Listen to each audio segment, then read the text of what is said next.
China জনসংখ্যার দিক থেকে চায়না হচ্ছে পৃথিবীর সবথেকে জনবহুল দেশ, আর আয়তনের দিক থেকে এটি পৃথিবীর মধ্যে তৃতীয় বা চতুর্থ বৃহত্তম, যেটা নিয়ে রয়েছে মতবিরোধ।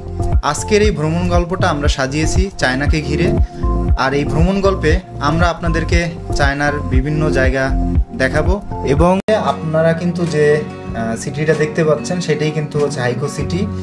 আর এই সিটিটা এতটা নিট অ্যান্ড ক্লিন, যেটা আপনারা এই ভিডিওর মাধ্যমেই বুঝতে পারছেন কিনা জানি না, তবে আমরা গাড়ির ভিতর থেকে যেটা উপভোগ করেছি যে এতটা নিট অ্যান্ড ক্লিন সিটি খুবই কিন্তু কম দেখা যায়।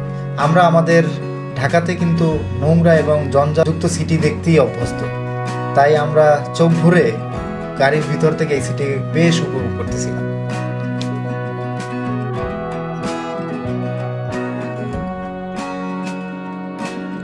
চায়না আসার পরে সবথেকে বেশি যে সমস্যাটির সম্মুখীন হবেন সেটা হচ্ছে ভাষাগত সমস্যা।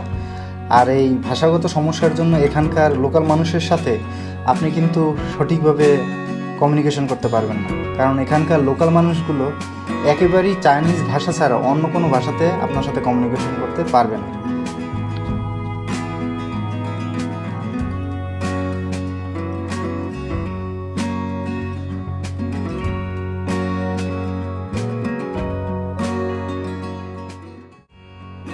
এই মুহূর্তে আপনারা যে ভবনটি দেখতে পাচ্ছেন সেটাই হচ্ছে আজকের মশলা সবকিছু একটু ভিন্ন টাইপের। আপনাদের সতর্ক করে দিচ্ছি একটা জিনিস, যে খাবারের দিক থেকে অনেক সতর্ক থাকবেন, খাওয়া নিয়ে অনেক প্রবলেম হবে, সো বি কেয়ারফুল। এটা হচ্ছে হায়নানের হাইকোর একটা সাইট দেখার মতো, এই তো খালি পর্যন্ত যাওয়া আর কি। একটা বিল্ডিং প্রায় 30 তলা, অনেক বড় বড় বিল্ডিং অ্যাকচুয়ালি।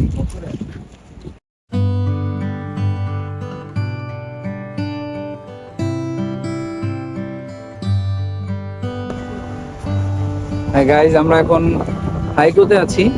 এটা হাইকোর একটা সি বিচ, হ্যাঁ, ছোটখাটো সি বিচ।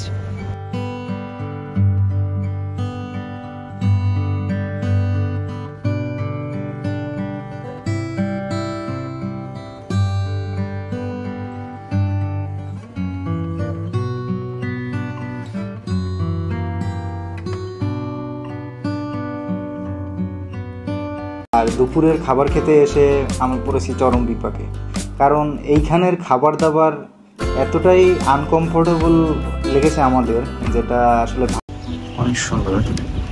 এখন বৃষ্টি হচ্ছে, আমরা রাতে ঘুরতে পারিনি, বৃষ্টি ছিল রাতে।